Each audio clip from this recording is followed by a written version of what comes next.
Hey everyone, welcome back to our channel. Today I'm going to show you fingerprint not showing in settings. If your fingerprint option is missing from the settings on your iPhone or iPad, don't worry. In this video, we'll show you how to get it back. So let's dive right in. First things first, let's make sure Touch ID is enabled on your device. To do that, open the settings app on your phone and simply scroll down and simply tap on Touch ID and passcode.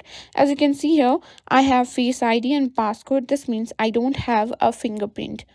You may need to enter your password to proceed. Simply tap on it. And what you need to do is make sure that iPhone unlock and any other option you want to use with Touch ID are turned on. It is like similar as like this. Just simply toggle the option off.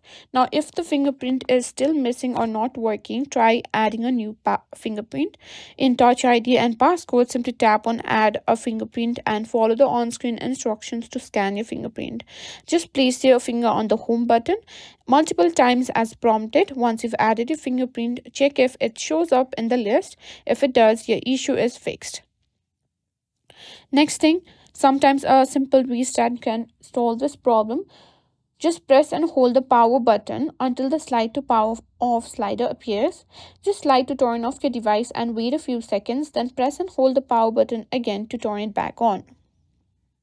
If restarting didn't solve the issue, it's time to check if your device has the latest iOS update, as software bugs could be causing the problem.